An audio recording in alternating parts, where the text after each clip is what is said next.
Sir ఇంతకుముందు ఒక మాట అన్నారు కరెక్ట్. ఏంటి సెంటర్స్లలో ఇంట్లో నలుగురు ఉంటే నలుగురు పోయి 4 సెంటర్లలో నిలబడుతున్నారు. ఇంట్లో ఒకరు సెంటర్లో నిలబడితే సరిపోతుంది కదా. దానికి కారణం ఏంటి? ఎందుకు అట్లా 4 సెంటర్లపై నిలబడాల్సిన పరిస్థితి ఎట్లొచ్చింది? దీనిపైన విషయం చెప్తే ఆ రైతులందరూ బీఆర్ఎస్ వాళ్ళనా, మహిళలందరూ బీఆర్ఎస్ వాళ్ళనా అంటే రైతులు మహిళలందరూ బీఆర్ఎస్ వాళ్ళు కారు. వీళ్ళు ఏం చేస్తున్నారు అంటే ఊర్లో అంటే క్షేత్రస్థాయిలో జరుగుతున్న విషయం మేడం. ఇదంటే రాజకీయంగా మనం మాట్లాడితే ఇది చాలా చిన్న విషయం, కానీ పెద్ద చెట్టును తినేసేది కూడా చిన్న పురుగే. ఏం తెలుసా, ఇప్పుడు ఒక లోడ్ వస్తుంది మేడం, లోడ్ రాగానే వీళ్ళు అండర్ కరెంట్ ఏం పాస్ చేస్తారు తెలుసా? మెసేజ్ ఒకటే లోడ్ వచ్చింది, ఇంకా మళ్ళా రాదంట, ఇప్పుడు వచ్చిన వాళ్ళకే ఇస్తారు, లేకపోతే యూరియా రాదంట అనేసరికి రైతులు మహిళలు వీళ్ళందరూ ఏంటి సార్ ఉంటే ఉండరు, కానీ ముందైతే మనం లైన్లో అయితే నిలబడదు, లైన్లో ఉన్న వాళ్ళకైనా ఇస్తారు కదా. అంటే ఏంటంటే యూరియా అక్కడ ఎంత స్టాక్ ఉందో అంతనే ఇస్తారన్న సంగతి అందరికీ తెలుసు, కానీ మనం లైన్లో పోయి పెడితే కనీసం లైన్లో ఈదైనా అయిపోతే మళ్ళీ వచ్చేసరికన్నా మన ముందుకుంటాం కదా ఉద్దేశంతో పెడితే వీళ్ళు కొంతమంది అంటే ఏం లేదు, వీళ్ళు ఒక స్క్రైబ్ను మెయింటైన్ చేస్తారు. ఈ స్క్రైబ్లో వీళ్ళు ప్రతి నెల 5 నుంచి 8 లక్షలు ఇచ్చి ఈ స్క్రైబ్కి సంబంధించినటువంటి ఒక 110 ఛానళ్లను మెయింటైన్ చేస్తారు. వీళ్ళు ఏం చేస్తారంటే వీళ్ళు మైకులు ఇచ్చి పంపించి మేము మీడియా వాళ్ళమని చెప్పి పోయి ఆడికి పోయినాక మీకు ఎట్లా యూరియా వస్తా లేదా, నువ్వు రేవంత్ రెడ్డి తిడతావా అన్ని ముందు మాట్లాడుకొని ఆ వీడియోలను తెచ్చి పెడతారు.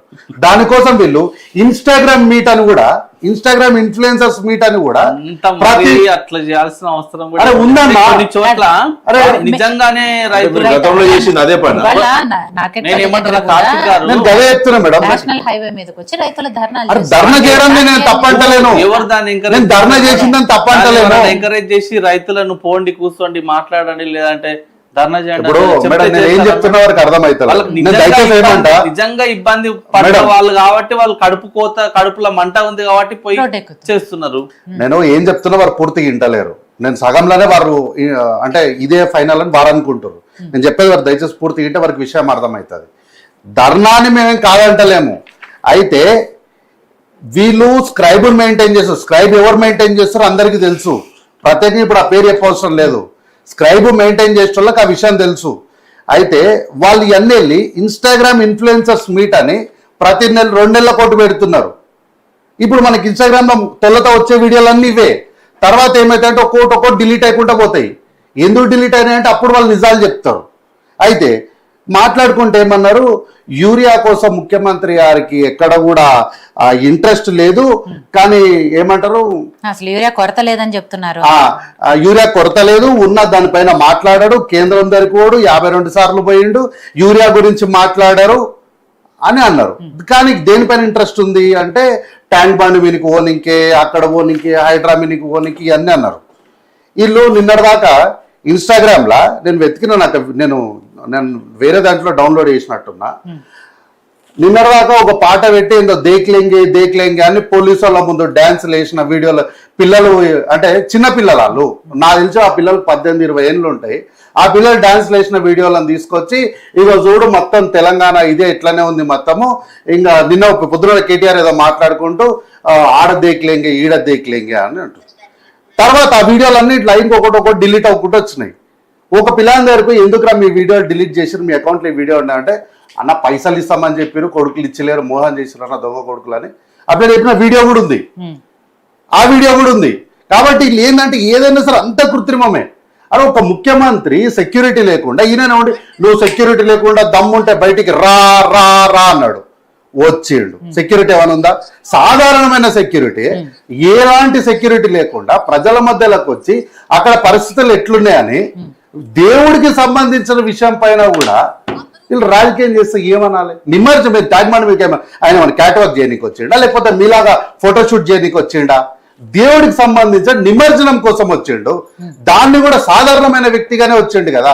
దాన్ని కూడా మీరు ఇంత రాజకీయం చేస్తే మిమ్మల్ని ఏమనాలో నాకు అర్థం కాదు. ఏం రాజకీయం చేస్తలేము. అక్కడ తీసుకున్న సమయం రైతుల కోసం తీసుకున్న సమయం గురించి అన్నా, ఆ సమయమే నీకు ఆధారంతో చెప్తాను నేను. రైతుల యూరియా మీకు ఆధారంతో ఆవేశపడద్దు, మీరు ఆవేశపడకండి, ఆవేశపడకండి.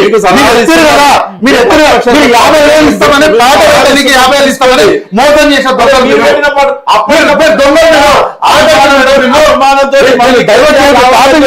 డైవర్ట్ చేస్తారు. చాలా టెక్నికల్ గా డైవర్ట్ చేస్తారు.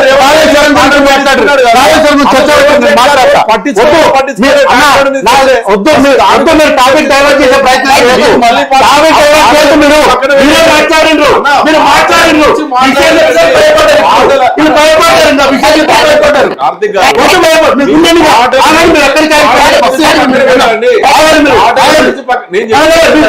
ఆర్డర్ తప్పి బయటకు మీరు యూరియా గురించి మాట్లాడే టైం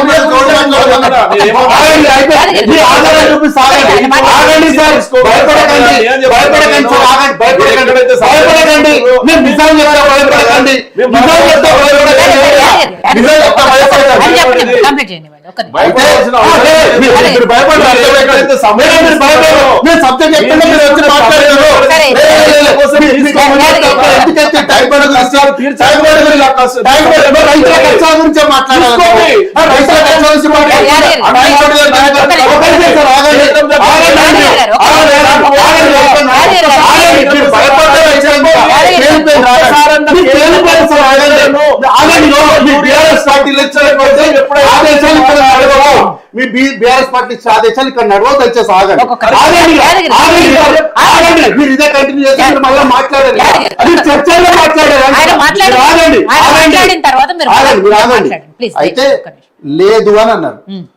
ట్యాంక్ బండ్ వేరు ముఖ్యమంత్రి గారు ఏ రోజు వేరు మేడం? ఆగస్టులో పోయిందా?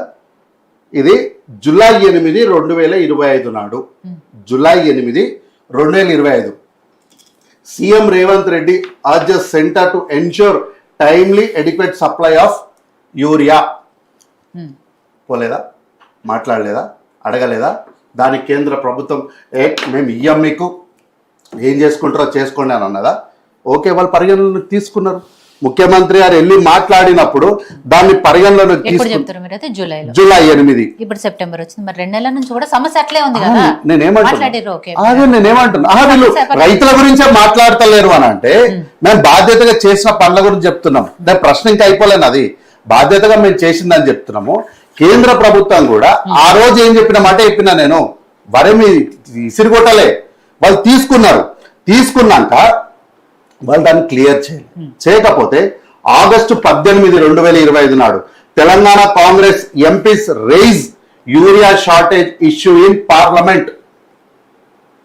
జూలై అయిపోయింది కదా, తర్వాత కూడా దాని సమస్య తీరనందుకే ఆగస్టులో కాంగ్రెస్ ఎంపీలు ఈ విషయాన్ని పార్లమెంట్ లో రైజ్ చేశారు.